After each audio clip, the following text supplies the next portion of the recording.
incendie partout. What is going on there, jerk faces? It's your boy Andy, and you're watching Nocturnal Transmission, brought to you by the Circle of Jerks podcast. It's a conversation you could be having during the day, but having at night. We're back with another week of, news commentary, and of course your favorite, the movie review. My favorite, at least.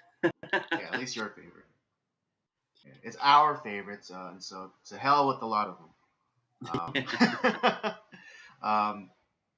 Yeah, we are. I know it might not. I mean, those on the West Coast may not particularly feel like it's nighttime because, because of daylight savings and it's still pretty bright out. I don't know if you can tell from behind me, but yeah, it's like that yellow light is the sun peeking through. I thought it was the moon. That's right outside your window. What was that? I thought it was the moon right outside your window. Oh, right. Yeah, you know how bright the moon gets. But yeah. We have our, we got a lot in store for you tonight, as always. Our movie review. If you've been following along, this month's theme is courtroom procedurals. We had a great. I think we started off very strongly with 12 Angry Men, both versions from 1950s and 1990s. Followed up by, I can't believe I just Anatomy of a Murder. Oh yeah, Anatomy of a Murder. Of course, how can I forget badass, smart-ass Jimmy Stewart is my favorite Jimmy Stewart. It's the Jimmy Stewart I didn't know I needed, but I'm glad that you had. Yeah, right, exactly. I'm glad he exists.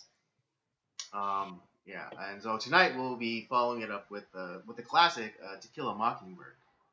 Of course, based off the very popular novel by the same name by Lee Harper. Yeah. Yeah, but before we get started, let's do a little catch up.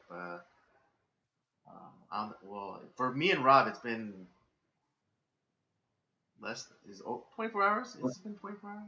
Yeah, about a day. About a day since we saw each other. We didn't really hang out over the weekend. I don't know. It just seems like we haven't been seeing much of each other. In person, anyways. In person. Yeah. But yeah, we got to spend the day together yesterday. It was good, just hanging out. It was kind of an impromptu hangout. I had some work being done on my car. And my mechanic is right around the corner from Andy's house, so I was waiting out the repair and the rain at Andy's, and so it was an impromptu hangout, but it was a good time. Yeah, it's good. Interestingly, we did actually. I was gonna say that we didn't watch any movies, but we did actually watch a movie. We watched an old western. Yellow Sky. Yellow Sky, which interestingly enough stars the star of tonight's movie that we'll be reviewing, Gregory Peck. Yeah. So that was like a little bit. That's a nice bit of synchronicity that happened for us there. Yeah, we were kind of we were going. We watched Yellow Sky. We were kind of going around and watching a couple different things that were on TV that day. Right. Some good, some not so good. Right.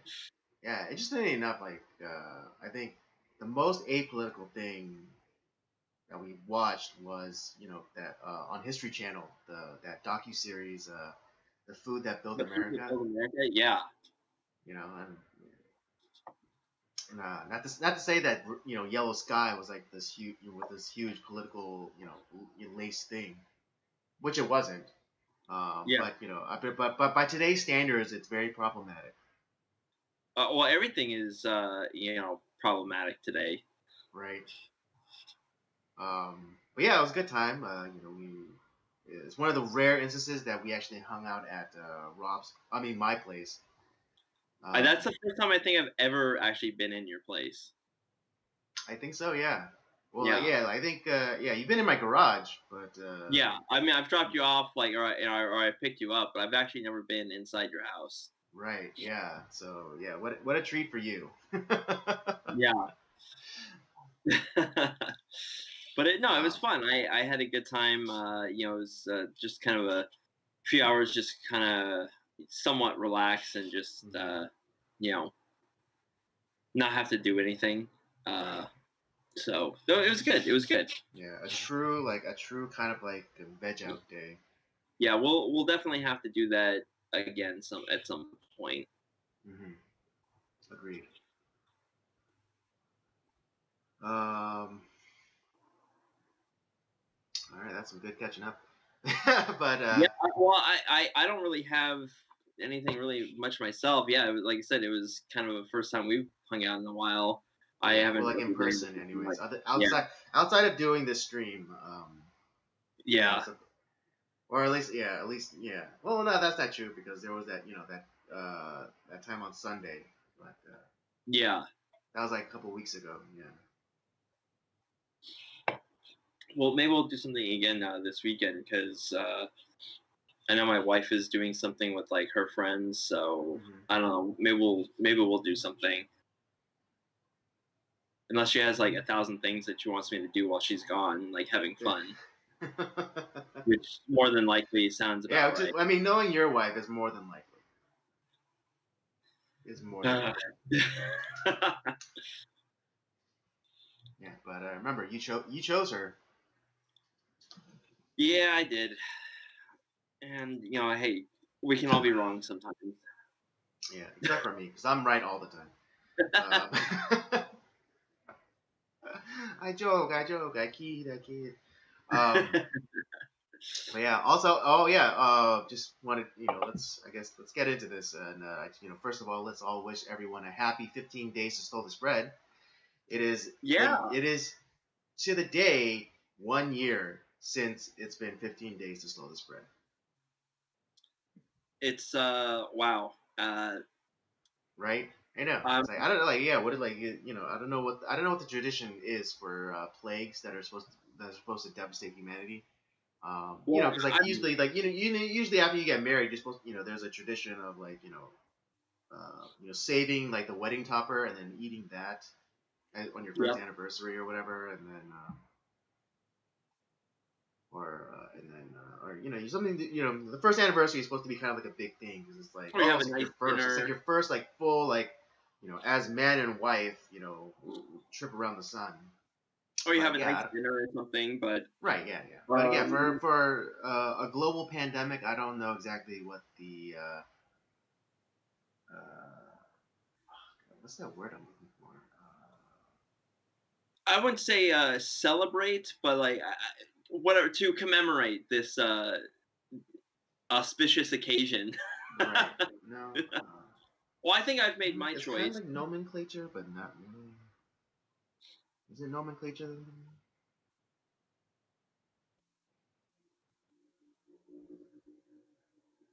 Oh no, that's not it. I don't know. Like, convention. That's what I meant. Yeah. That's what I was thinking. Yeah, I don't. Yeah, I'm not exactly sure what the convention is on like appropriate celebrations for devastating world plagues that have a 99, which you have a 99% chance of recovering from. But Well, we'll try to muddle through.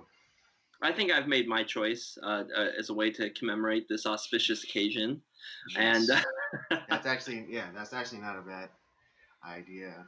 I wish I had thought of that. cheers to our lovely bureaucrats like Dr. Fauci. Praise be upon him. Hallowed be Uh, his name. where he's talking about how because of climate Oh change, yeah.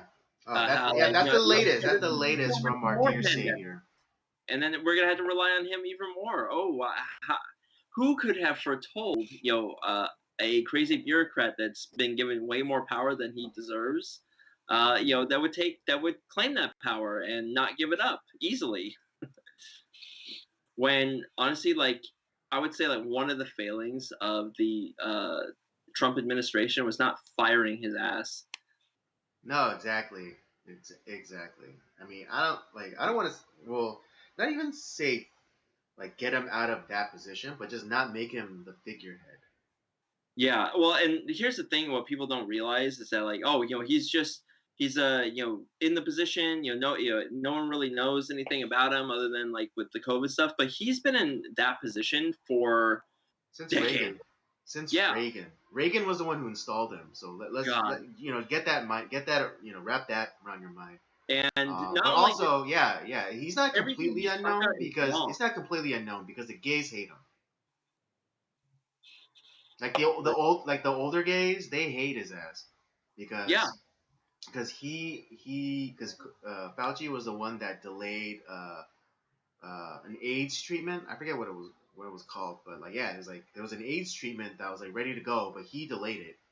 And then yep. also Fauci was the one that allowed tainted AIDS like HIV or AIDS tainted blood to get into the blood supply.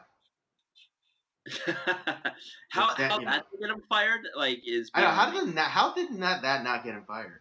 Oh, people got their lives destroyed. They're gonna die. Who cares? Good job, Fauci. So Right. everything he did during the well the AIDS crisis in the 80s, which has its own problems to begin with, but we'll just leave it at that. That's a whole nother topic of discussion. We But could like we would have to dedicate it like we have to forego our movie review if you were gonna go and like do a deep dive into Anthony Fauci.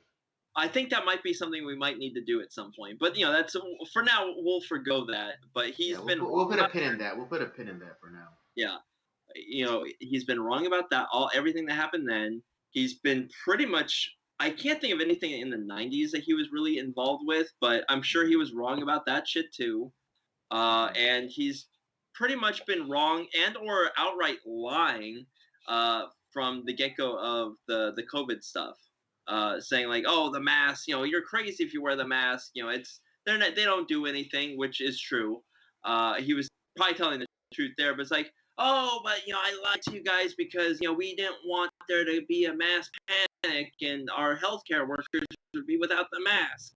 Blah blah blah. It's like the reason that there's mass panic is because the fucking bureaucratic government. Right, because they constantly switching their stories. That's why like people are getting pissed off or getting scared, or because it's like constant, because it's Chicken Little every single day.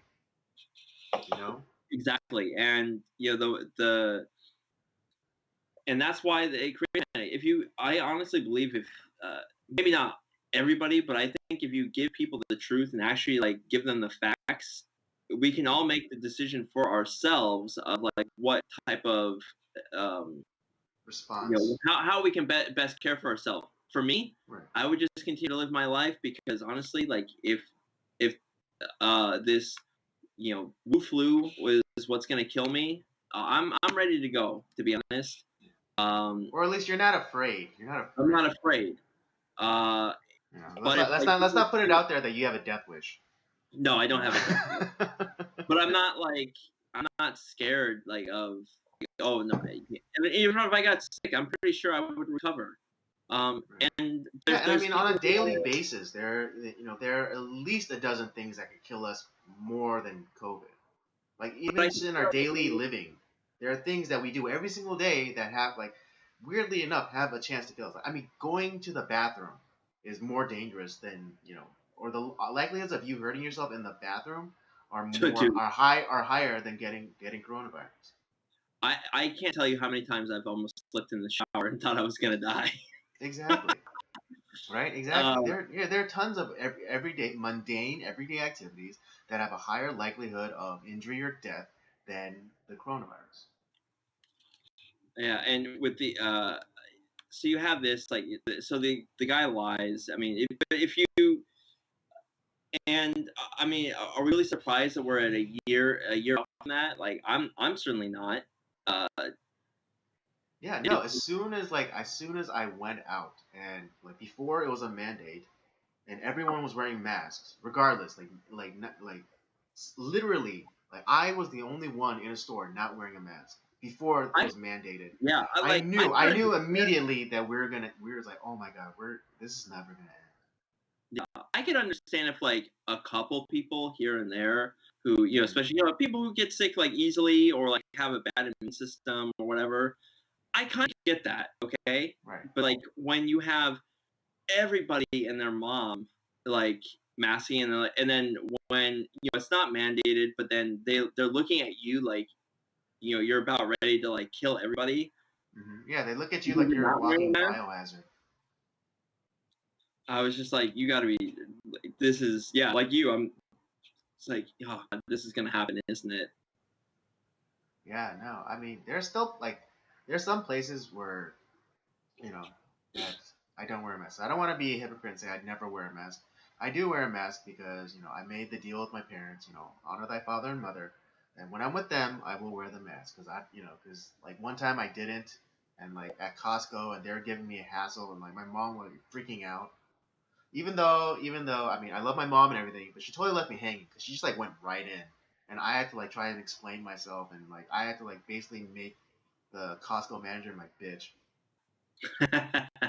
which I I remember did, that story. which I did. But yeah, like now I just like I just like walk in and like in a lot of places like it's really CYA. It's real like there's a I just walk into gas stations all the time, and I'm just like, here's my money, and then like and they just like they don't say anything to me.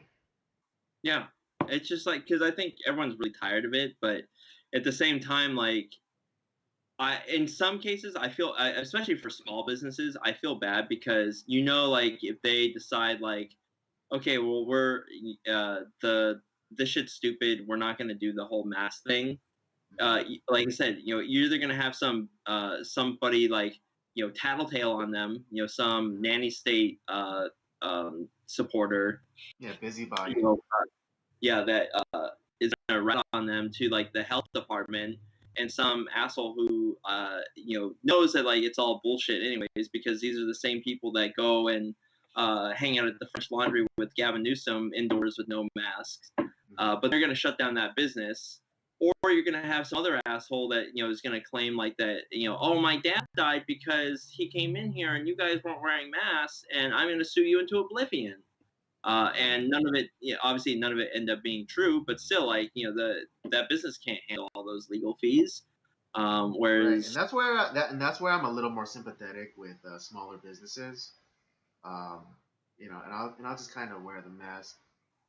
But not. But then my protest is still like my little protest is I don't cover the nose. Because it's crazy because some people like they get incensed like if you don't like have your face completely covered, and like even like you have like a little bit of your nose poking out. It's like, sir, like, can you cover your nose? I was like, and I just like I look them straight in the face. I go, no, and I just go about my business. And I just go about my business. It's just like, or I just go, leave me alone, and I just proceed on. What is it? There was that recent video clip of that woman in L.A.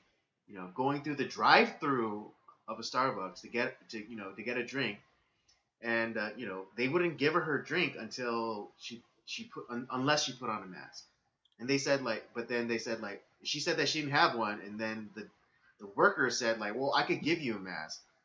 And at that point, it's like, you can hand me a mask, but you can't hand me my drink.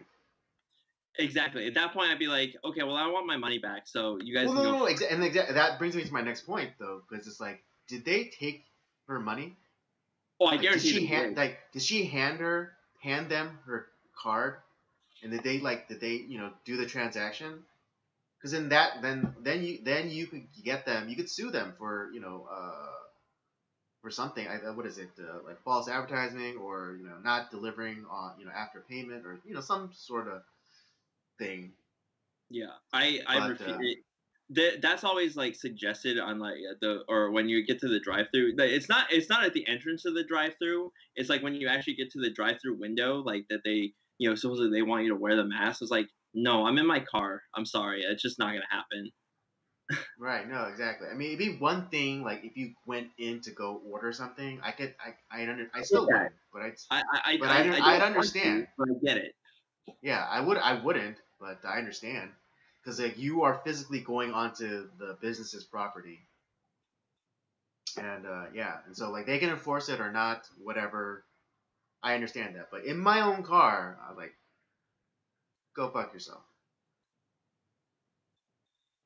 Yeah. Well, and then obviously there's we talked to a couple weeks too, like where Texas is like opened up apparently, but at the same time it's the government telling you that like everything's open now, it's okay. It's like, yeah, I don't think that that's a good sign, that like where it's like, oh, thank God the government let us do this. Like, no, we as the American public had to say like, no, we're done with the government like telling us what to do. Just we'll make our own decisions on like what's right or wrong, and you guys can go fuck off. Right. It's like yeah, when Governor Abbott of Texas, said like he was gonna lift he's gonna lift the mandate. He was gonna allow businesses to open up at 100% capacity. It was just like, well, he's like, I'm gonna lift the thing that wasn't even allowed to do, but I'm gonna allow you to do, go back to your lives. And it's like, it's kind of like, people were applauding for that, but it's like, you guys are idiots. He's Yeah, basically saying, I'm taking away the thing that I didn't have a right to do in the first place. So, and then like but please praise me. exactly, that's the crazy thing is like where you have the government is like they took something that they had no right, they had no constitutional right to do, and then they're like, but then they give it back to you. It's like, oh, and then everyone's just like a trained seal. Oh, thank God the government, like they've done so much for us. It's like, give me a fucking break. Yeah, and I mean, yeah, like I mean that's one approach, but then you also have kind of like the reverse in Gavin Newsom when as he's slowly starting to open up, but that it's a ploy. It's him like trying to kind of like open up the release valve a little bit, so like some of the attention off of the recall, uh, you know, basically trying to get attention away from the recall effort, which Oh yeah, last time I guaranteed. checked, they have more than enough. They have 1.9 million. They almost have 2 million signatures. I think that's gonna go through then, because Oh what no, it's yeah, tomorrow I is know the because like especially deadline. since they're not and they still have they have like a week or something left on the deadline, and they already have 2 million, and they did the smart thing, and they were as soon as they got the signatures, they would just like send them in for confirmation. Yeah, So like they couldn't pull like that. Oh, okay, now we'll get to it now, and like very like they would only confirm like one signature a week or basically. So yeah, I have I have a good feeling that yeah this recall is gonna go through. I mean we're probably gonna get another crazy leftist, but I'll take a roll of the dice. Yeah, I know that's like one of the even with some like right leaning people, they were saying like, oh, do you really want to take a chance that we're gonna get another crazy leftist in there, or at the very most an establishment Democrat? It's like at this point, like it's worth the risk, Yeah, I think so too. you know. Well, and you Because also have could it get worse? Yeah, but could it also get better? I'm willing to roll on the hope than rather than the fear. yeah, and then you got a Governor Grandma Killer over in New York, Andrew Yeah. Cuomo. Well, yeah, I think like now like there's like a seventh accusation against him. Well, in terms of sexual Well, assault. I think that's all kind of a misdirection, because Right. No, yeah, you're right. That's a smokescreen. It's a yeah, smokescreen for sure because they don't want people talking about like the constant refrain from people's like, oh, you want to kill grandma. It's like, well, that guy literally killed grandma. yeah. Well, Emmy Award killing Grandma Yeah, Killer. Emmy award winning grandma killer. It's, Let's be respectful. Let's be respectful. He's the mayor. He's the governor of one of our greatest states. And he just happens to be a grandma murderer, an Emmy award winning grandma killer.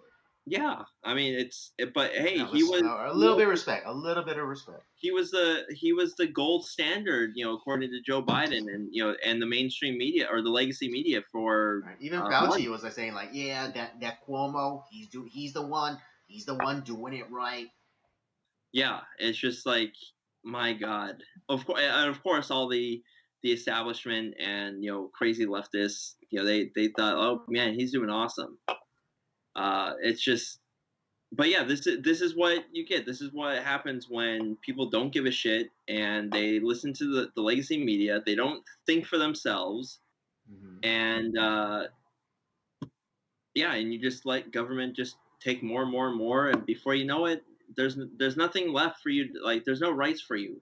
Uh, you get this political class that's just going to end up ruling you, and and honestly, it makes a lot of sense. There's so much love for, like, something like the royal family. Like, I can't express how ridiculous it is that we give two fucks about the royal family, but I really believe that there's a lot of people that would like love a royal ruling class. And that's why they treat their favorite politicians with like this awe and reverence. It's just like, are you fucking kidding me? Perhaps. Yeah, I mean, touching on that really quickly, yeah, I say fuck them all. Who cares? I mean, I'm Meghan not Markle, like, Meghan Markle, she's like this, I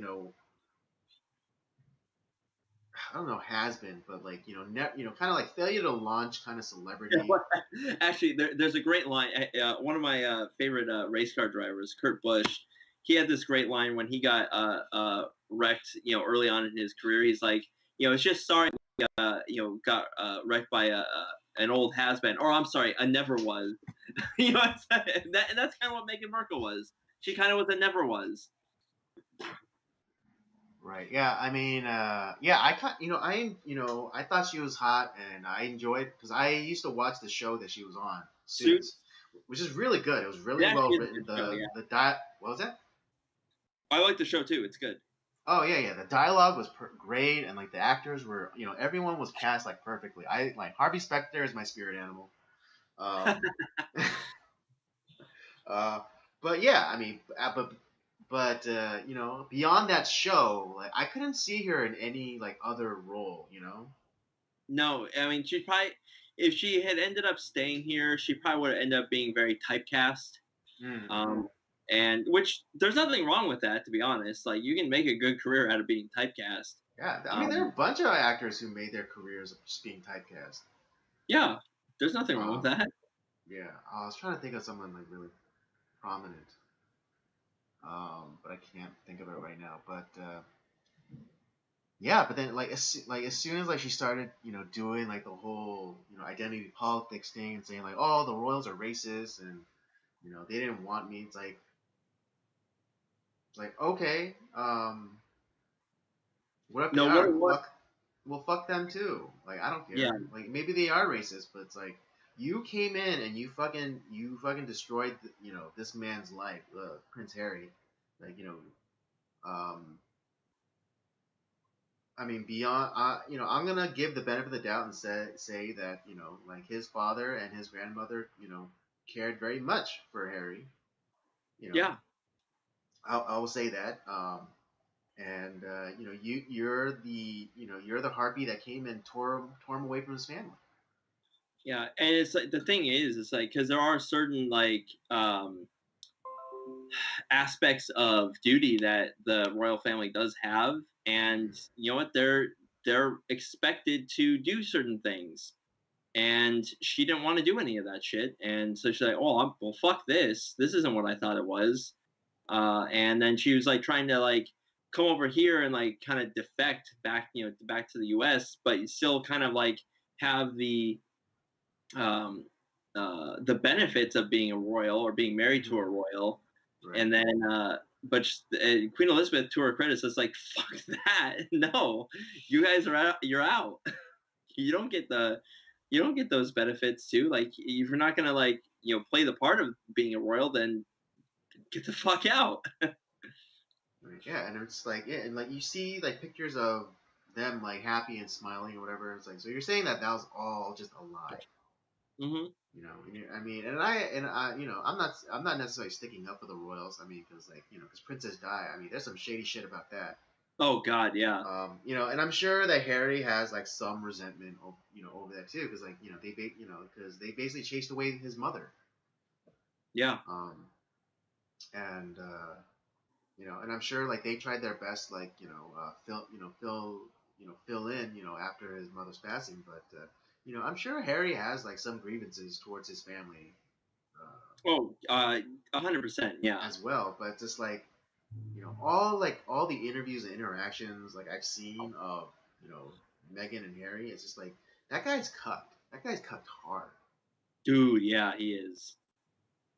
Like, I remember that, like I forget which person pointed it out, but there was a video of, you know, Harry interacting with some like UN thing, and like I guess he wasn't, or I think his, you know, I think Meghan didn't think he was doing such a good job, and she just like comes in and like kind of like you know, quote unquote saves him. Yeah. Uh, but just like looks like he's the one with the clout. He's the one with the uh you know, with the name, right? But he, like, you know, his wife like comes in like presents like, oh honey, you're, you know, good effort, but here, let me take over, and starts talking amongst like these very powerful men. It's just like, who the fuck are you, bitch? Yeah. Um, But yeah, it's so like I said, it's just if you wanna root on like the political class that thinks that they're better than you and that they don't need to be accountable to the voters and mhm. to you know, the rest of us, then honestly, like, you get, this is what you get, the year of this, you know, 15 days to slow the spread. Right, yeah. So, you know, hey, we told you. Yeah, I mean, I was, you know, I was vocal about it at the very beginning. I was like, you know,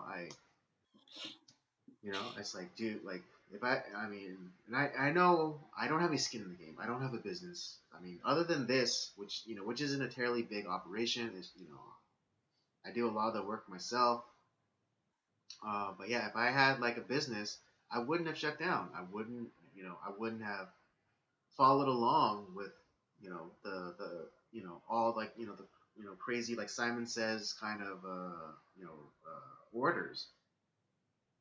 Um, you know, and you know, and again, I know, you know, I mean, you know now, but you know, I know someone with a very prominent and successful restaurant here in LA, and I wish he had I wish he had the courage to just step up and be like, no, I'm not going to close you know, I'm not going to close my restaurant. I'm not going to do limited capacity. I'm just, you know, I'm just going to open up. Yeah, I mean, it's, you kind of hope that that would happen, but Yeah, I know. yeah, I kind of feel for that because like you really are, in that case, you are really caught behind a rock and a hard place. Mm-hmm. Yeah, and again, yeah, I mean, you know, and you know, I would talk, you know, it's kind of encourage him. It's like, hey, you know, at the beginning, I did encourage him and say like, yeah, I think you should just open up. You know, I think people would get behind you, um, and you know, as because this is a very prominent or well known restaurant here in LA, and if he had just opened up and he had just, you know,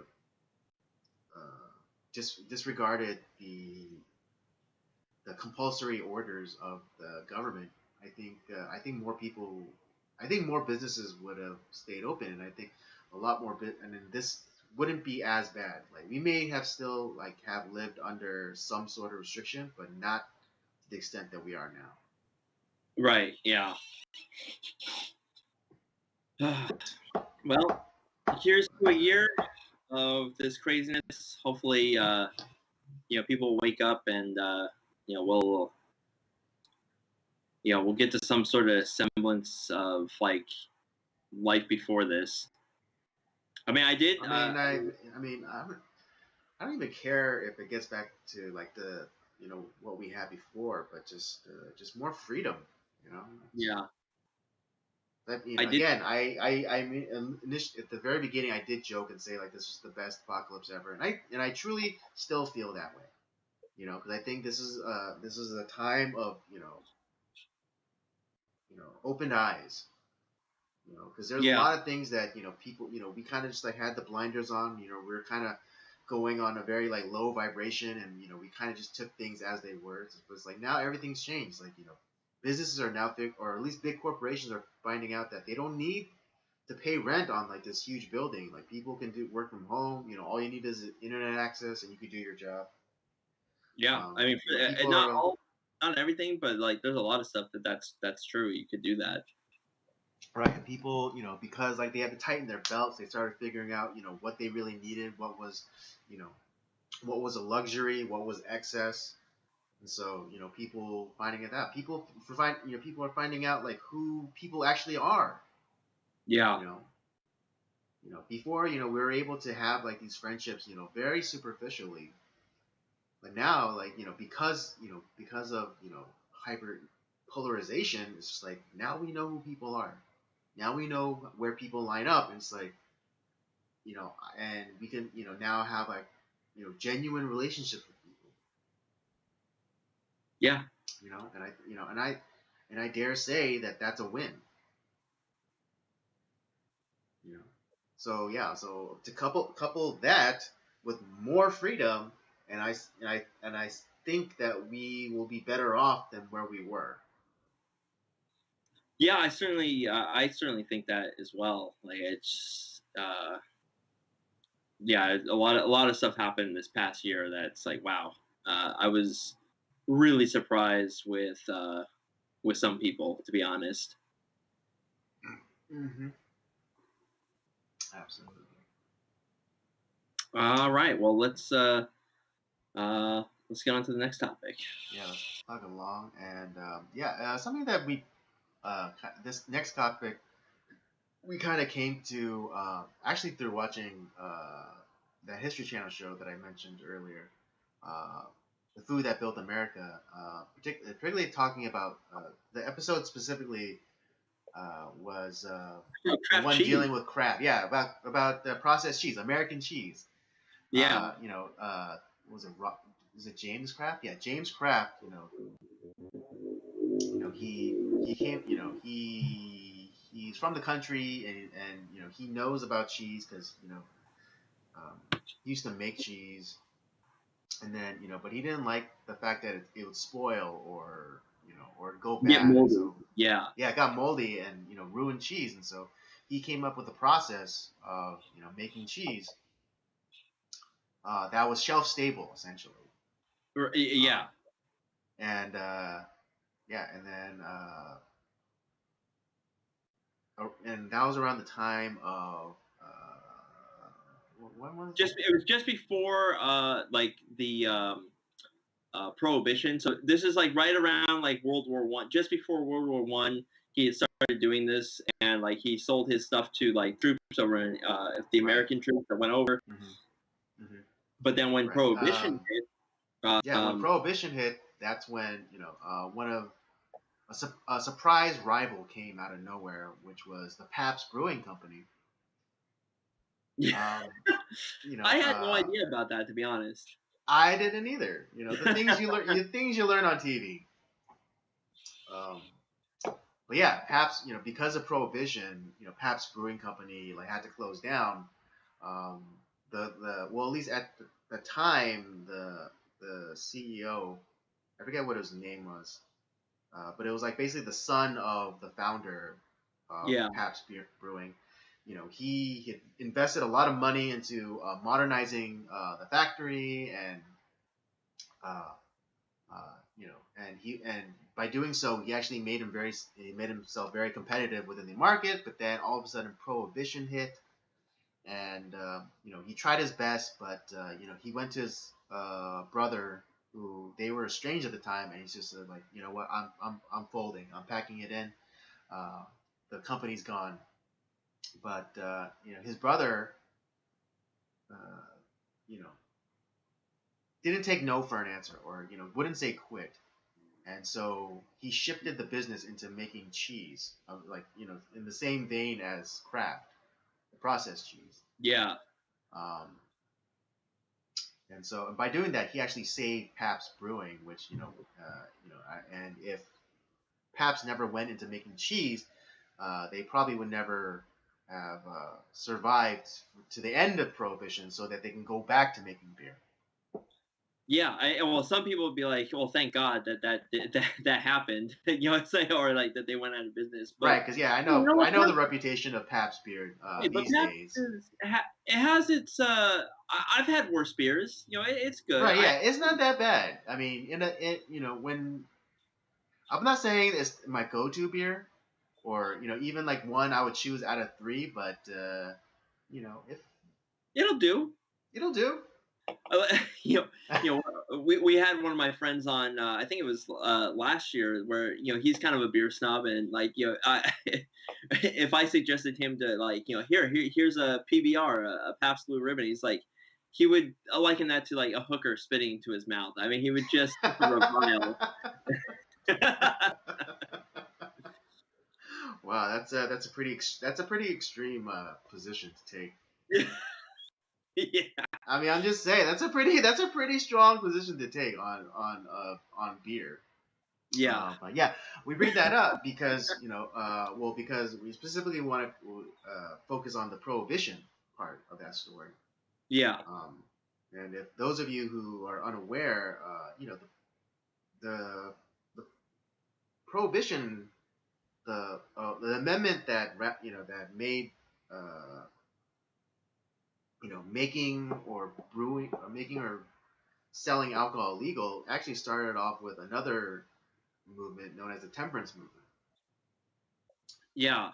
Which and oh, sorry, Robert, go ahead. Well, no, I was just saying is like I kind of like made the connection, because today we seem to have like we have a lot of people who are very loud, who really are. It's a minority of people. Like we talk about like the trans movement and all this stuff, and everything that's kind of a lot of the legal precedents and changes that are being made through like a very very very loud minority. I mean, it's really not a whole lot of people, and it's because they're so loud. They're making a lot of a lot of hay, because oh wow, they're loud. It must be a lot of people behind this movement.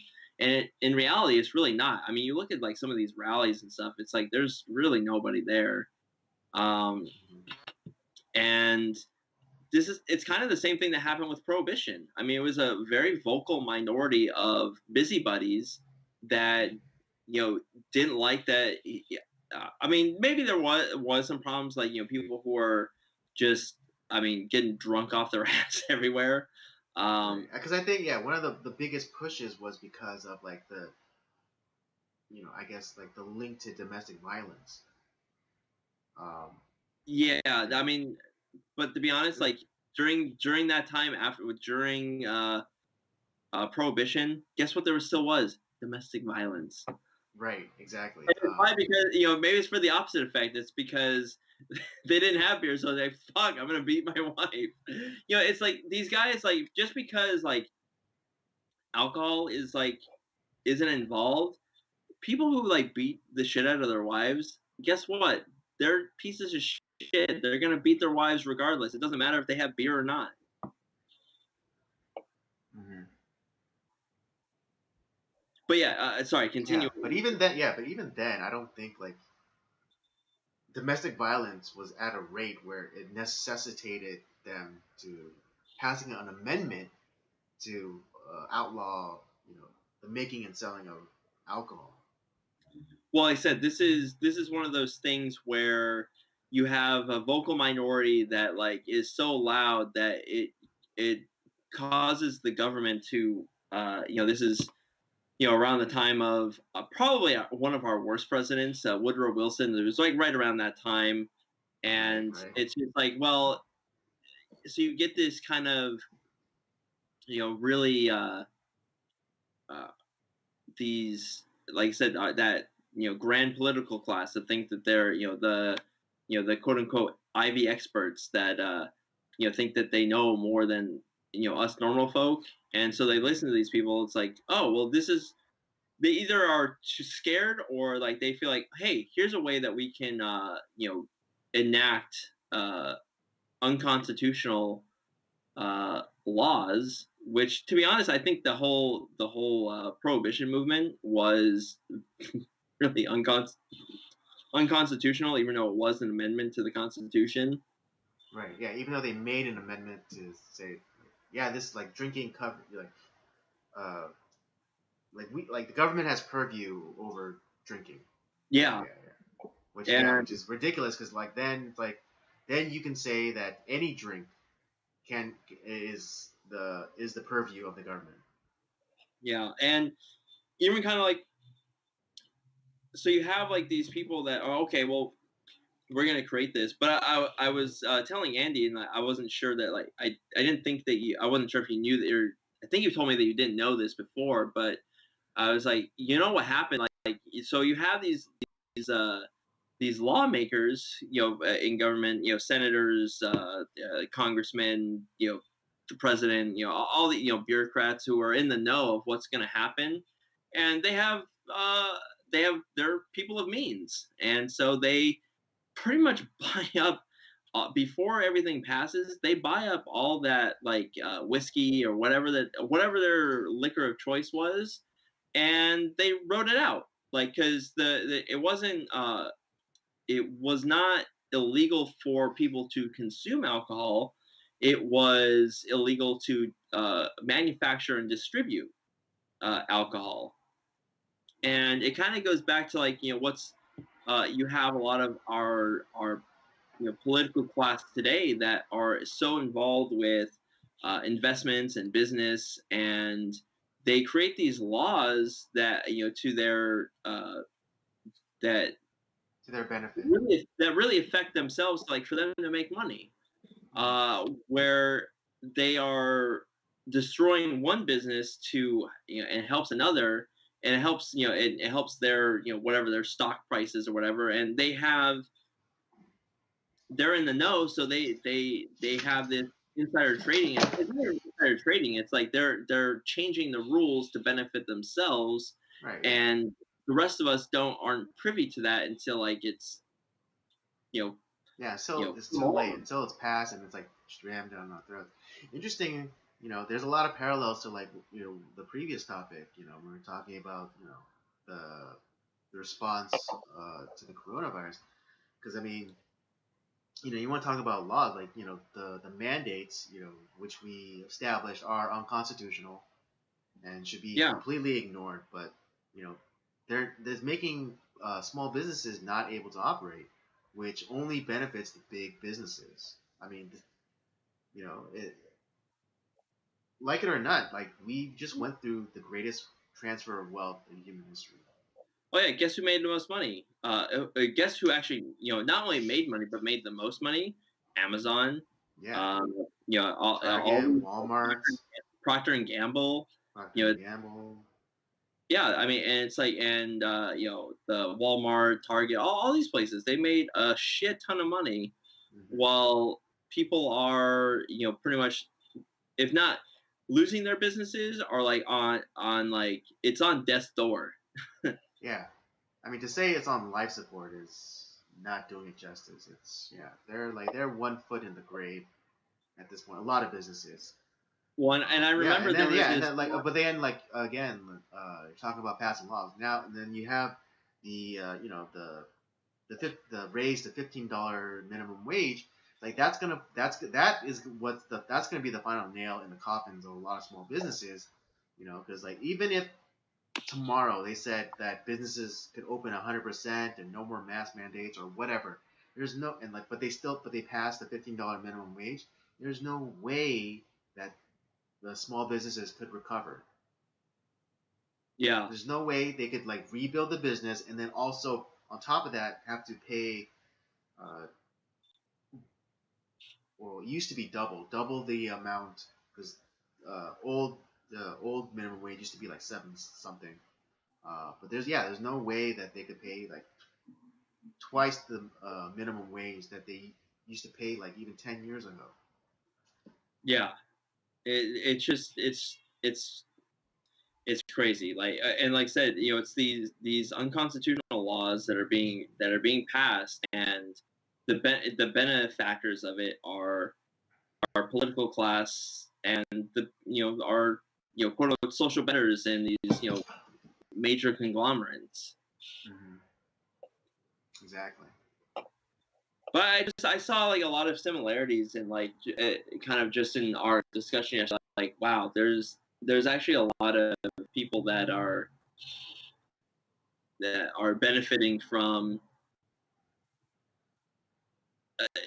I would like to see like where we have our doesn't matter like if you decide to run for public office, even if it's a fucking dog catcher, that you really have to be able to give up your Right. Yeah. If you like own like stock in companies, you have to divest yourself from those yeah, because those companies. Yeah. Even if you are running for Dodge catcher, because as you were saying yesterday, the position of representative wasn't supposed to be a career. It's something that you did for a little while, and you went back to your community, and then you went back to your business. But wasn't something that wasn't a platform for you to start extracting money from the American people. it's funny because some of our very early presidents when they left office they were destitute. Like they actually like George Washington and like Thomas Jefferson were like were almost broke when they left office because it cost Right. them Yeah. something. Right. I mean, yeah, you can say like, oh, they still had like their plantations or whatever, but it's like, yeah, but it's not as though they were benefiting off of the that production. I mean, sure, they weren't like dying in a pauper's grave, but Mm-hmm. they uh, they didn't have any money hardly. They had Mm-hmm. property, but like Right. it was property that they had before they were president. Mm-hmm. Yeah, which is like a stark difference from like today when like you have these politicians that go in penniless and then come out like millionaires. Yeah, like old Scren Joe, our president today. It's like that guy has made how much money since he's been. Yeah, I mean the guy's been in public office for what 5 decades now, Yeah. and has made millions of dollars. Nancy Pelosi, same thing. All these Right. people have made millions and millions of dollars when their salary should not have allowed them to accrue that much wealth. Mm-hmm. And it's the reason I think it's important for them to be able to divest their investments and all that stuff because when they're making laws, they should have no skin in the game. It should be something that's like it's the good of the country, not to like, oh well, Yeah, for the benefit of their pockets. Yeah. if I pass this law, well, it's gonna benefit me, or oh, this is not gonna benefit me, but since I'm in the know-how, I can sell my stock or I can sell this, Mm-hmm. and I'll be good, and everyone else will be fucked, and Yeah. it doesn't I matter mean, because yeah. I mean, I I made don't it know out. if people are aware of this, but there's no provision in for congressmen or representatives uh, from insider trading. There's no provision barring them from doing such a thing. So if they Nope. hear information about like oh like this company is about to be investigated by the Senate, it's like oh okay then hurry up and get rid of like my sell all my stock, or Yep. you hear about a company that's about to get a lucrative government contract, then they can go and say like, oh quick buy some more stock, buy some more stock. That's Yeah. completely Like allowed. yeah. I'm gonna put $100,000 down on this company. Hmm. Yeah. So I mean, yeah, if you want, yeah, because I mean, if you want to talk about getting corporate money or getting interest groups or lobbyists from having so much power, it's like let's start with that. The bare minimum. But let's not make it a money making racket for Yeah. politicians. Well, and that's the crazy thing too, because you have all these people that it's a not that like I'm like super like into like hedge fund I can't say that word hedge fund Hedge fund. managers. Not that like I'm like pro them or whatever, but it almost seems like a smokescreen on that too, where it's like, oh, we got to get rid of, the Bernie Sanders, acolytes and are always talking about like, we got to get rid of the big wigs on Wall Street and blah blah blah. It's like, no, I Millionaires think and billionaires. Although now he doesn't say millionaires because he is he one. is one. But like the thing is like the real problem is that you have a political class that is invested in all that stuff that's going on through the stock market and making laws that are and in the know-how before things happen. And like there's all I guarantee like for decades there's been a ton of insider trading that it's like, oh well, and whatever, it's no big deal. But if you and I ever like did that, like, oh, I mean, we're in the slammer for years. Yeah, I mean, just look. I mean, just look to recent events, like with the whole Robinhood and GameStop thing. Yeah. Um, you know, all of these independent traders. What all they did was what these big hedge funds have been doing for years. Yep. You know, and then all of a sudden, the independent, the smaller guys, they're the bad ones. But I mean, for goodness sake, I forget Newsweek or Time or one of the legacy medias. They put out a piece saying like, oh, the real heroes of the whole GameStop thing was the hedge fund managers. Are you Yeah. kidding me? Wow. Are you absolutely kidding me? How the hell do you square that circle? How are the hedge funds who you in the legacy media have conditioned the American people to view as the villains, the good guys? But there's one instance they're the hero. Yeah, in this one instance, they're the hero. You know, it's kind of like I don't know if you're familiar with this YouTuber. His name is Eric July. He goes by Young Ripa 59. But he made a very interesting point about like when the Capitol riots happened. Mm-hmm. But he said that oh yeah, they didn't give a shit when they're burning down cities and businesses, privately owned businesses, away from them. But as soon as they came to their, he calls it the cathedral, the Capitol. Yeah. Like when as soon as they came to their cathedrals, like all of a sudden, fences up, razor wire, troops on the ground. Oh yeah, you can't get anywhere near any of that stuff today, which is a shame because I remember going there.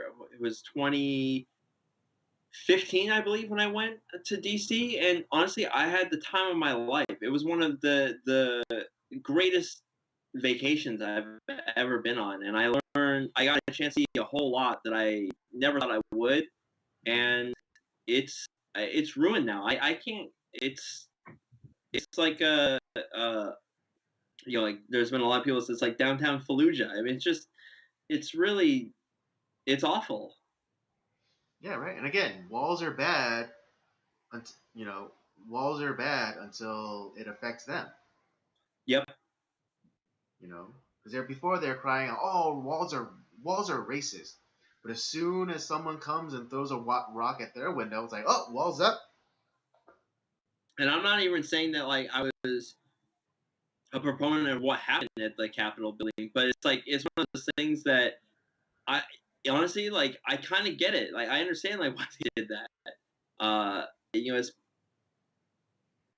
It's Yeah, and it's interesting. It is interesting though because like with the whole like Antifa, Black Lives Matter like riots that happened last summer, like those were like innocent people. Like none of the businesses that got burned down, or even some of the government buildings that were attacked, like had very little to do with what was like supposedly the root cause of all this.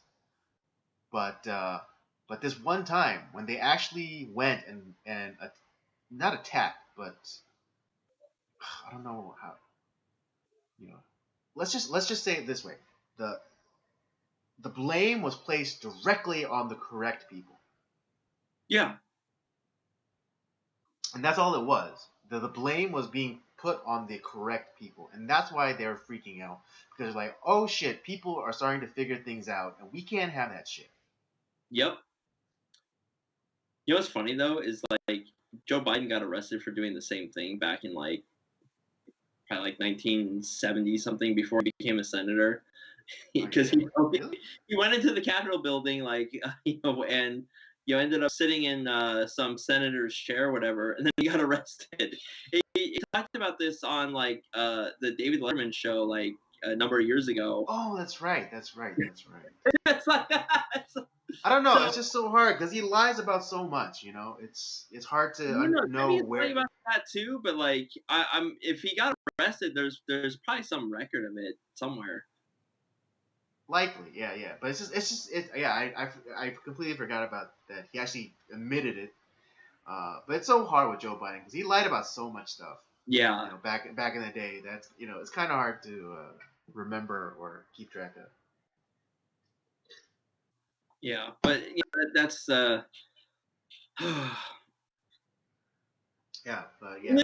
Coming back, what was it? We live in the dumbest fucking timeline of all time. Yeah, we do. We actually do. I watched the Men in Black trilogy with my wife the last couple of days, and we finished up the third one. We're not watching that garbage that with Chris Hemsworth and the chick who played Valkyrie and yeah. But no, we watched the good one. Yeah. But the third one ends. It has that fifth dimensional being who like sees all the timelines simultaneously. Yeah, exactly. And honestly, like I feel like this is like where Kay forgot to leave the tip, and so like we're in the dumbest timeline. Right. Yeah. I mean, you're not wrong. But yeah, I mean, in a lot of ways, this is the new temperance movement, or this is the new temperance era, because it doesn't matter what the thing is. It's like racism, or income inequality, or transgenderism, or or Black Lives Matter. It doesn't matter. We're living in the new temperance era. It's like every small group that feels like that they have been wronged in some way, or they have some legitimate grievance. They're gonna take up, and they're gonna scream the loudest. And it's not that they are the biggest group. It's just they're screaming the loudest. Yeah. And so that's why I refer to this as the new temperance, because that's what it is. It's a small group of people yelling at the top of their lungs, and it's just like no one is screaming back at them, or they're the ones who are doing all the screaming, and just that's all it is. It's not as though it's the same concept as astroturfing. Yep. Yep. It's not a natural organic movement. It's just they're the ones who are screaming the loudest.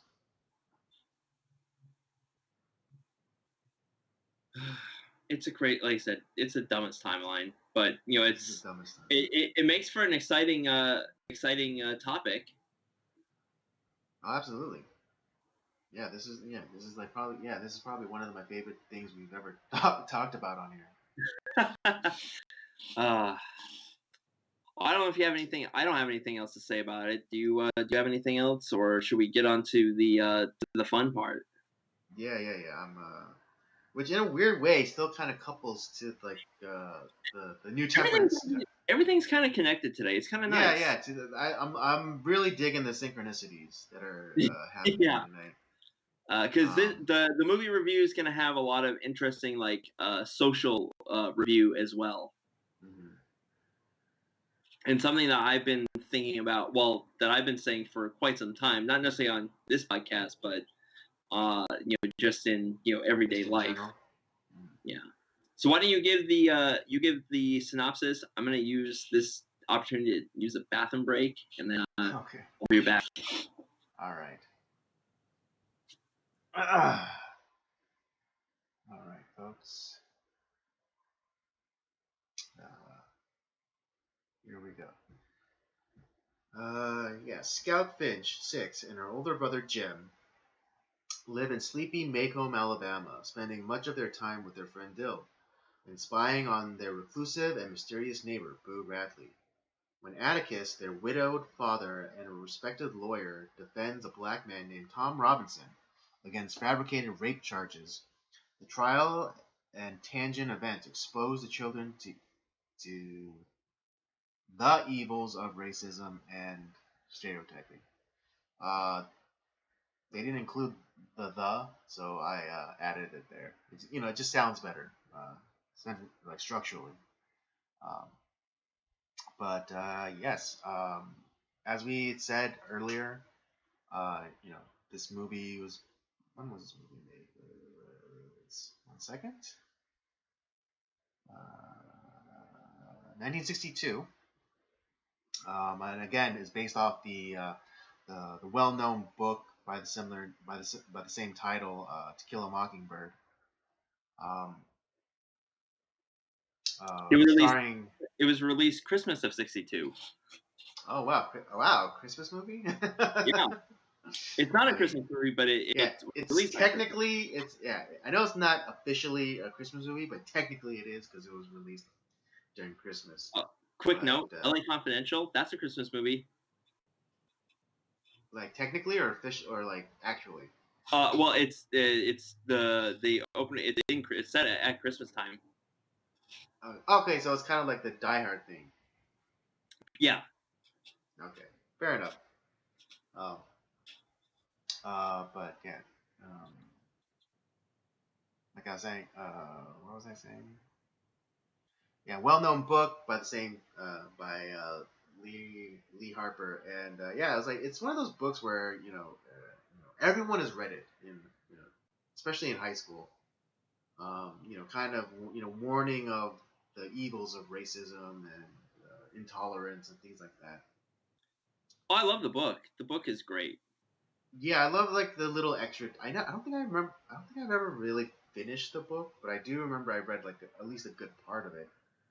Um, but yeah, I actually like the little extra details, particularly the relationship between the housekeeper and Scout. Yeah. Because it goes. I mean, you can't really tell in the movie, but in the book, there's one or two instances where like you really get into their relationship, and it's very much more like a maternal kind of relationship, where like the Well, housekeeper. that makes sense because their mom, well, Scout's mom died before she was, could really like when she was like 2 years old, so she didn't really remember her mom. So essentially, like Atticus Finch is, he's a single dad that's a widowed dad that is trying to take care of his kids and is trying has his career, and everyone in that town is fucking dirt poor, and they're just trying to make like things work. And it's funny because Jim and Scout are kind of they're latchkey kids. They don't really have they don't necessarily have someone that's constantly watching over them, Right. but at the same time they respect Atticus tremendously. And even the housekeeper Cal, she's someone that based off the book goes into more depth, but like Gem and Scout love her. It's Right. like Yeah. she's No. like their second mom. Right. Your screen froze. My screen froze. Yeah. I guess. Yeah. I think we could still hear you, but it's just you're frozen like in a really funny frame. It's like when you're Awesome. like kind of you're what was it like tugging at your lip or whatever. But it's Oh, okay. Well, that's all right. I had okay. chat bliss today. I see. I mean, if you're good with it, I'm we can good with it. proceed. Like that's Okay. kind of the attitude I have for today's stream. Like the topics we're talking about. It's like, Yeah. Okay. I mean, as long as you're good with it. I mean, if you want, we I'm could good try with to it. like we can hang up and then call back. Nah, people Um, can laugh at me. It's fine. Okay. I mean, as long as you're good with it. So yeah, continue. But no, well, the like I said, I remember watching the movie before reading the book. Um, and then I probably read the book.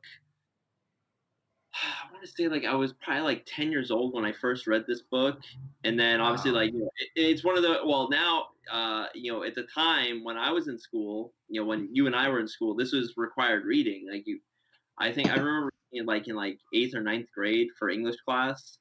But it's a good book. Nowadays, it's one of those books that's on the burn list because it's like, oh, it's got too much racism in it. And the people that say that are people who have never fucking read the book or watched the movie, because that is not the point of the movie at all. In Yeah, fact, I know. It's like it's they were making the case for anti-racism. exactly, because if you look at it, like, sure, Atticus knows about like all like kind of the Right? Yeah, all he knows. Yeah, Atticus knows the way of the world. right. But he doesn't allow it to affect his children or touch his Well, children. yeah, Until and until at least until like I think being or assuming that he's a good father, like he's trying to keep that stuff away from his kids as long as possible until he knows that they are able to handle it. right, and I think honestly, like, I think if that was the attitude of yeah, it's quote unquote like all these, especially nowadays, you have all these adults to say, oh, this is racist and that's racist and blah blah blah. It's like, and but then they end up passing that shit on to their kids, and it just keeps the cycle going. When racism like would be gone in a generation, would be done in a generation, Mm-hmm. if people like in of our age group who are having kids and whatnot would cut it off, and it's like and kind of have the Atticus Finch attitude, like no, I'm not gonna like let this affect my kids for as long as possible. If Mm-hmm. most like adults uh would adhere to that, I think like what we would consider actual racism would be gone within a generation. It's kind of almost there to begin with, but like it's like I said, it goes back to that really vocal minority that just kind of where they where racism is kind of like on the decline. It's not sure there's always going to be like one crazy person that's like, well, fuck the Jews, or like people with like dark skin have like this, or you get Nick Cannon, who another racist who's like, oh well, Yeah, people yeah. who have white skin are they're not real, like they don't have souls. Right, yeah. I um, mean, yeah, that's what the craziest this thing about this is people who are saying, like the Nick Cannons who are saying, I'm better than you because I have more pigment in my skin. That's a racist. yeah, That's a supremacist. You know, exactly. and it's just like, but it's like, but it's not because Nick Cannon is not white. It's tolerated. Or hell, it's even praised. I kind of wonder if someone like a Gene Roddenberry read Mhm. something like this, and because if you look at like obviously like because Star Trek is one of those things where it's one of the only like optimistic future like um uh, Visions of the uh future. kind of future visions of the future. His is the only one that's positive, and he Right. like where racism is going on, all this stuff, and it's like I wonder if like he read something like this, like, hey, if we all acted like Atticus Finch, like this would be gone. Yeah. I mean, certainly there are like obviously like you get like the humans and the Romulans and all those people have like their problems, but Mhm. as far as the actual like racism, like it's really not there, and it's yeah, people of Right. all I different. mean, what is it? I remember watching this special on Star Trek, and Nichelle Nichols, who played Lieutenant Uhura on the show, she went to Gene Roddenberry and was like, "Hey, I got your number. I know what you're doing here. You're telling morality tales, with the veneer of science fiction.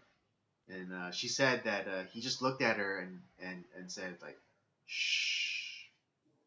Yeah. You know, so yeah, so he knew what he was doing. He was trying to end racism. He was trying to progress people to the ideal of Star Trek, of the Federation and of Starfleet. That it didn't matter like who you were, what race what planet you were from, what race you were. It's like everyone was moving, everyone was working towards the betterment of their society. Yeah. And that's a great message. That's a great thing to strive for. You know. Yeah.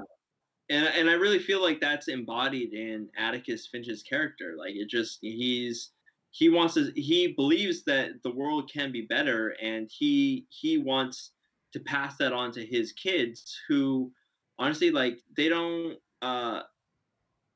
the reason like obviously yes there are some racial slurs that are used within the book and the movie, but it's not coming from a place of like hatred. It's just more like Scout has no idea what those terms mean, Mm-hmm. and the kids that are are talking shit about her dad, which is like why she's like gets into a lot of fights. Mm-hmm. The kids that are using those terms have no idea what the hell that means, but Mm-hmm. uh, Well, I it's because mean, of the to adults in their lives are using those terms, and that's kind of the start of how this shit gets passed down, like from generation to generation. right, yeah, but again, to Atticus's credit, the reason why Scout gets into those fights is because she knows what those words mean. Because again, it's Atticus who taught her the difference, and so that's why she does get into those fights. I think it's not expressly said in the movies or the book. I believe. It's been a Uh, long time since I read the book, so I may have forgotten. right, but yeah, but it's like the kids who use like nigger and stuff like that, as a slam against Atticus, are understand know it because their parents use it as in a negative context. Right, But Scout, uh, you know, gets angry about it because she knows the difference because Atticus has taught her that like that's not the word that we use. right. And but the thing is, like when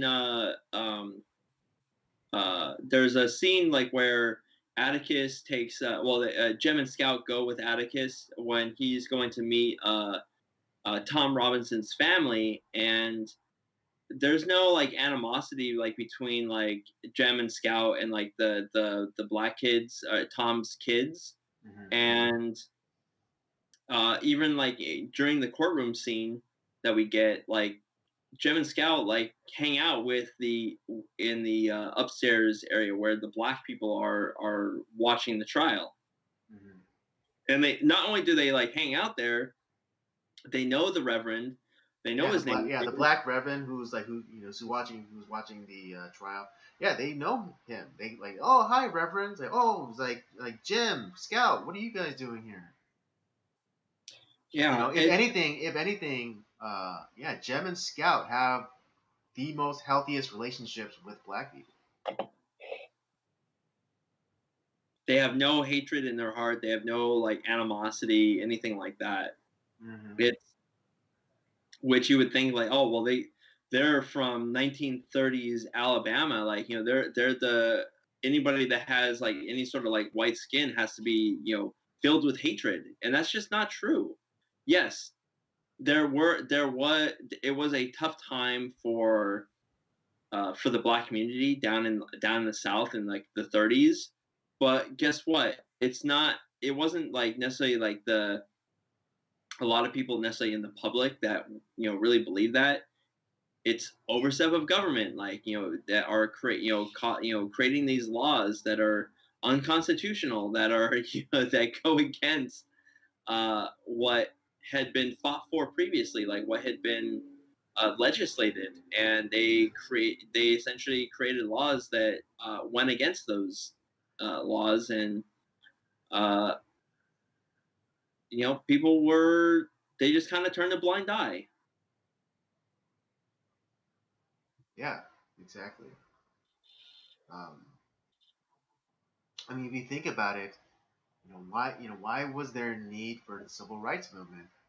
If the federal government put into law, they made an amendment of it that that everyone was to be equal, and no one was allowed to own another human being. Yeah. If yeah, it's like if the if we agree that whatever the federal government lays down into law, into into an amendment, that's it. That's the law of the land. But like what? But then why is then why it's like, so why was it allowed? So why were states thumbing their noses at the federal government?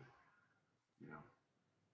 Yeah, it's man, it's a very complicated thing, like how uh and what people don't realize, hey, those states were Democrat run. It's like, but hey, whatever. What do we know? I know you're Satan incarnate, and I'm Satan adjacent, apparently. Yeah. Um, but well, speaking of the movie itself, though, like, first of all, Gregory Peck is. I can't think of anyone else that could have played the part of Atticus Finch any better. Oh yeah. Gregory Oh Peck yeah, is like Gregory Peck. Yeah, Gregory Peck in that role. It's like he's America's dad. Oh yeah, I mean there's some people that it's like where they just fit the role so well. Like you can't put anyone else in their place to like make it better. This is one of those roles, and Gregory Peck for like the longest time, I could have sworn that he just based off of his accent, the way that he speaks, I could have sworn he was English, but he's from La Jolla. Yeah, he's a Southern California boy. Yeah, and it's he's great. I don't really recognize from the movie. I don't really recognize like any of the other like actors. Like I don't know if they ended up doing anything more like prominent, or if they were anything other than like a character actor later in life, or in Well, other movies. interestingly enough, the guy who the actor who plays Tom Robinson, Brock Peters, interesting little tie-in to Star Trek. He goes on to playing Admiral Cartwright, who was in was it Star Trek 4, and then also again reprising that role uh, in Star Trek 6, The Undiscovered Country. No kidding. I had no idea. Yeah. Oh, and he goes on. He then goes on to play the father of the best uh, captain in Star Trek, which is Benjamin Sisko. No kidding. I had Yeah, no idea. yeah. It's funny. It's funny. I made the a call to Star Trek earlier, and I had no idea that the guy Tom Robinson's character. What? Yeah, he was in Star Trek. Yes, I'm so glad that you did though, because that now because then I could kind of like geek out a little bit because Like I said, and interestingly enough, in a weird kind of turn, uh, Brock Peters, who plays Admiral Cartwright in Star Trek 6, Undiscovered Country, he actually does play a bit of a racist because that's the movie where the Klingon the Federation and the Klingon Empire negotiate a peace, but kind of like Captain Kirk in the beginning of this movie, he distrusted the Klingons. He hated the Klingons. yep. He was a racist, Yeah. and he was part of a plot to make sure that the Federation and the Klingon Empire were constantly at war. Yeah. I do. Because I have seen that movie fairly recently, so I do remember that. But I think also like not only just with like Tom Robinson and everything going on within like that town, Mm-hmm. because obviously there's there is some racism that going on, but Mm-hmm. this whole movie is about like subverting or kind of going against like what preconceived notions, and because there's very early on, like the Radley house, that's kind of like what it's kind of like this, it's almost like a haunted mansion to like Jem and Scout and their Right. I mean, friends. anyone who grew up, um, in any time before the 21st century, if there was always that one house where it was like it's kind of dilapidated, and it wasn't like it wasn't maintained very well, and then there was always like these stories about it. That's the house that we're talking about. Yeah, That was a reputation of the Radley house.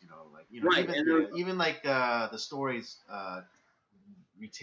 retold by Jem. It's saying how Boo Radley, you know he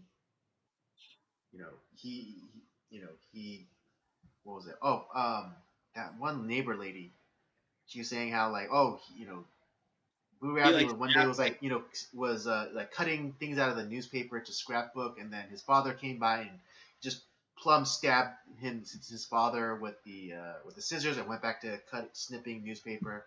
And they locked and then they locked him in the basement of the courthouse for like I forget how long, but right, and um, it's kind of one of those things because like I have a feeling that none of that was true, and it's mhm, one of those things where it's a tale, it's things that are passed down from a generation to another generation, and right.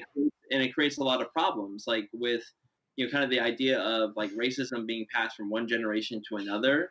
It's Mhm. kind of the same thing here with like Boo Radley, like, and the stories that are told throughout the neighborhood that are probably not true, to some degree.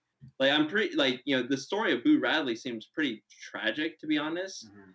Right. Um, but he seems like uh, a good guy, just because clearly at the end, after everything that happens, unfortunately Tom Robinson is, despite all the evidence to the contrary, he is found guilty, and Mhm. it unfortunately ends up killing himself. And but Or basically, yeah, suicide by cop, because he's gonna be sent away to because there's a scene early on where Tom Robinson is brought back from a neighboring city because the sheriff thought it was too dangerous for Tom Robinson to be in that city, and it kind of proves true because a posse shows up to to the jailhouse to try and like lynch him. yeah, But of course Atticus is there. But again, similarly, they decide to move Tom Robinson back to that neighboring town for safekeeping. But with the specter of him like potentially being executed for a crime he didn't commit, he breaks free, and you know the deputies, or whoever, they shoot him to try and wound him, but they ultimately end up killing him. Um, yeah, and so so that's the tragic end of Tom Robinson.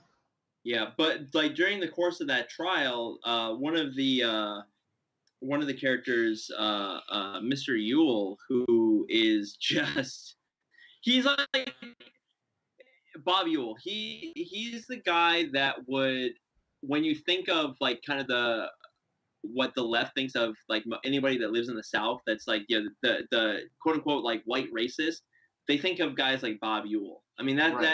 that's as stereotypical as you can get, and Yes, exactly. he kind of gets humiliated uh, by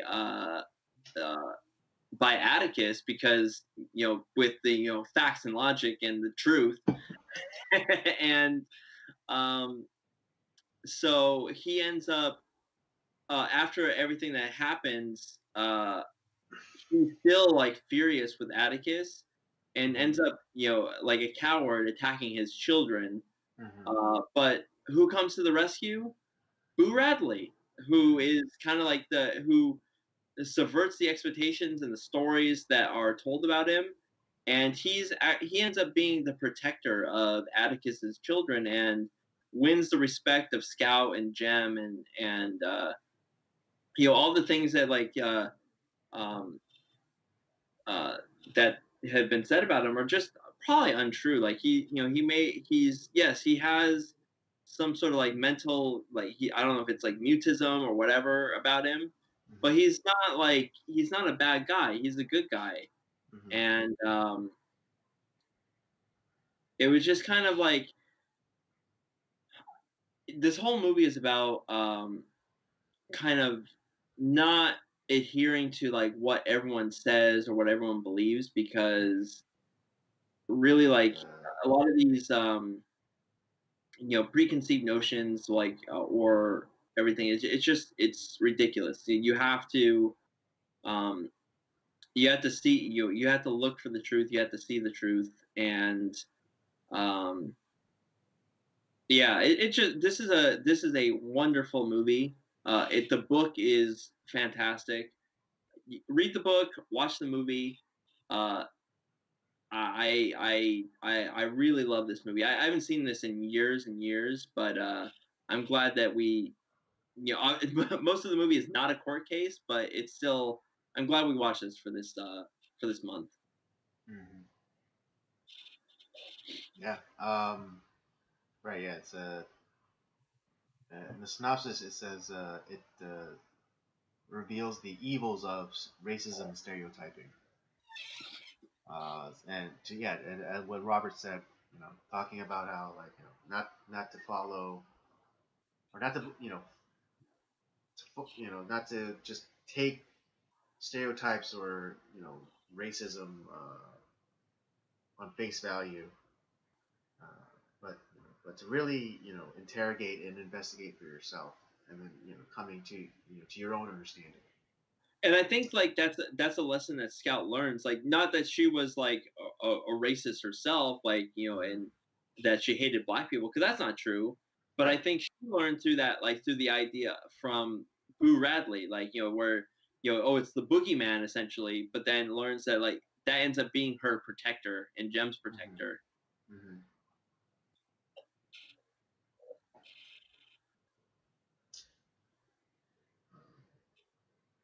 Anything Uh, else you wanted to mention or?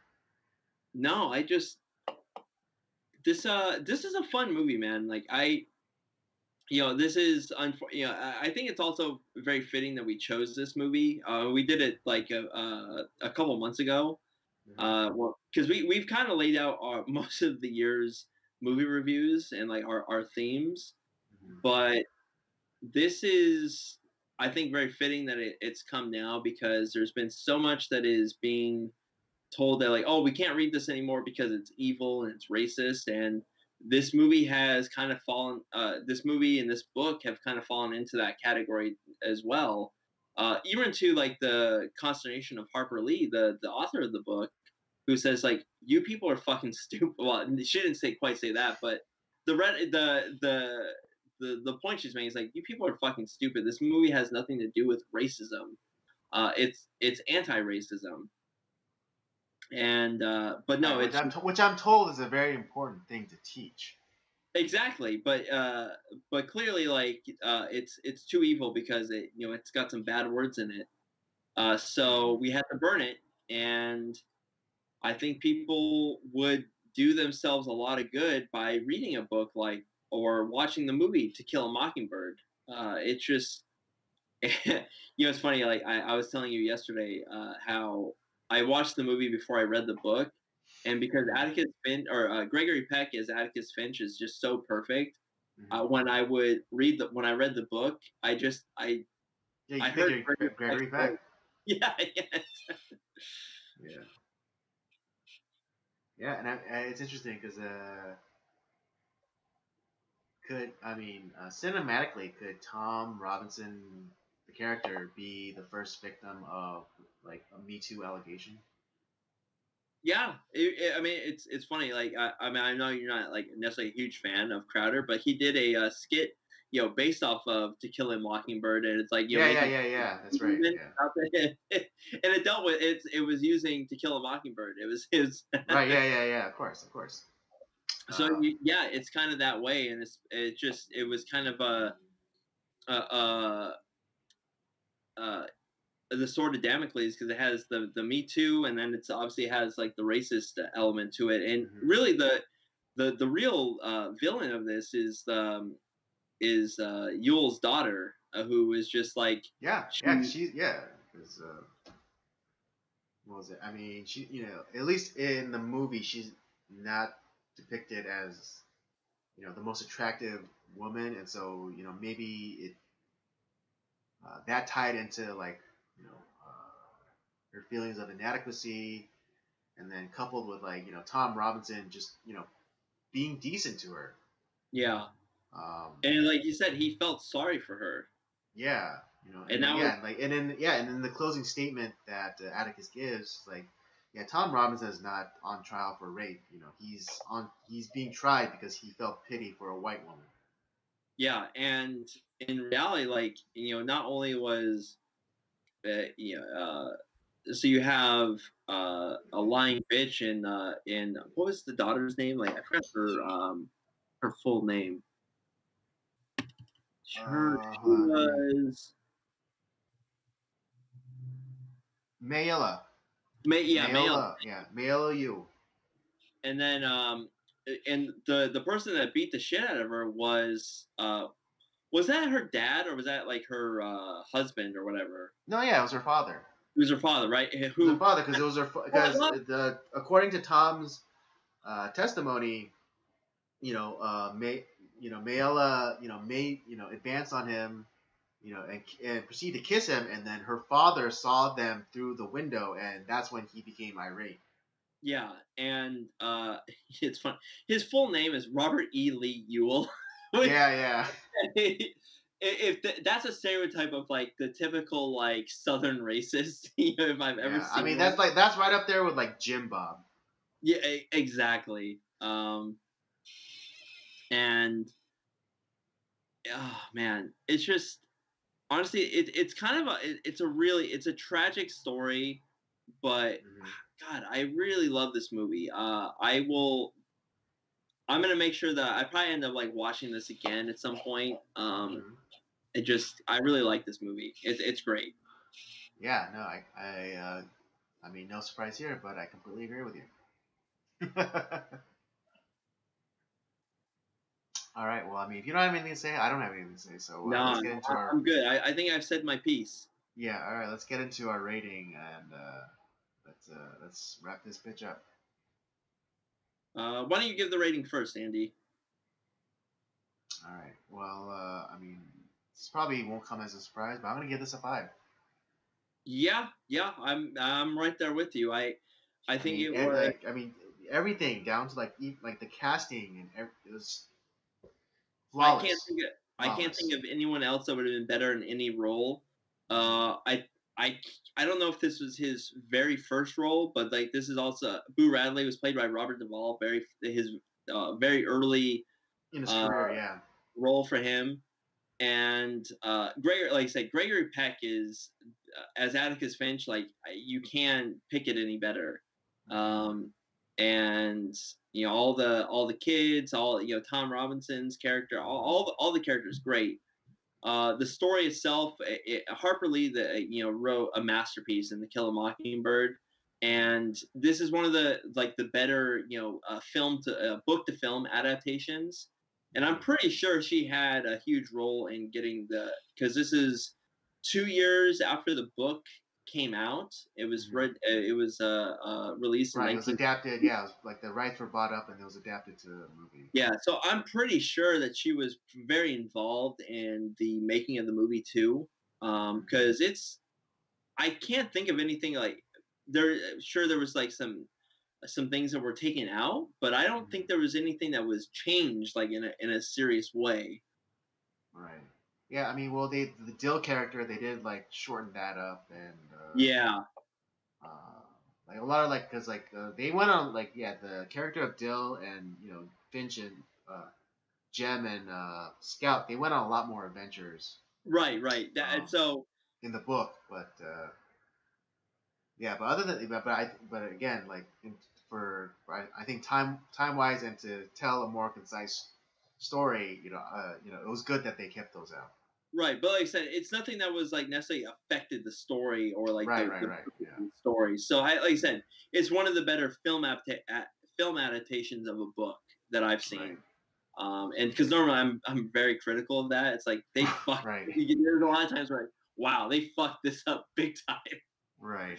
But not this one. This one was really good, and yeah, 5 stars. I can't argue with that on that one. So this has been a good month, man. I'm excited for our next two movies, but like we've had Anatomy of a Murder, which I had not heard. The only thing I knew about it is like, hey, Jimmy Stewart's in this one, and then it turned out to be a court movie. So I was like, hey, let's add that. And then 12 Angry Men. I had never watched that before, and man, we're on a good roll this month. This has been a good month. Agreed.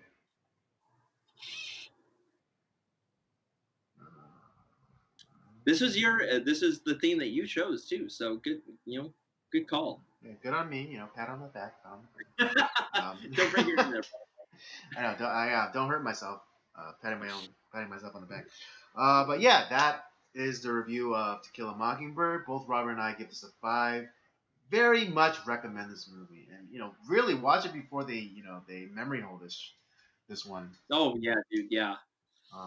This really is a movie, and even the book is about anti-racism. And I don't know why people are like just too hung up on like word choices or whatever, but it's just like get over it. It's sorry. It's set in the time period where those words were used, so of course that's those words are going to be used because it's set in that time period. But it's not promoting like, hey, let's use these words because they're awesome. No, it has nothing to do with that. Right. It's just like if they made a movie about Shakespeare time and they didn't use like the thou and thus and verily, it would be odd. It would be odd if they didn't use that kind of language. If they made like if they adapted a William Shakespeare play and they didn't use that type of language. Exactly. So yeah, so really do watch it. This is definitely a Circle of Jerks podcast. Recommend strongly. Highly recommend this movie. Highly recommended. Highly. So do yourself a favor and watch this movie. It is fantastic. And I want to watch more Gregory Peck films. I haven't seen a ton of his movies. Yeah, me neither. But again, we kind of had that lucky synchronicity when we happened upon that Western movie yesterday. Yeah. Well, I'll make amendment to my 5 honorable mention list for my 5 best dead actors. Gregory Peck is on that list now. All right. All right. Well, there you have it, folks. That was the stream for tonight. I hope you had a good time. I had a good time. Robert always has a good time. Dude, always. So yes, don't forget to join us every Tuesday. In the meantime, don't forget to check out the library of other content we have. The Circle of Jerks main podcast, Nocturnal Transmissions, of course, and Rob's gaming show, Up by Up Down. Don't forget to follow us on our various social media accounts: Twitter at LetterboxD @PodcastCOJ, and Instagram at Circle of Jerks Podcast. And with all that said, thank you again for joining us tonight, and we'll do it all again next week. Sounds like a plan to me.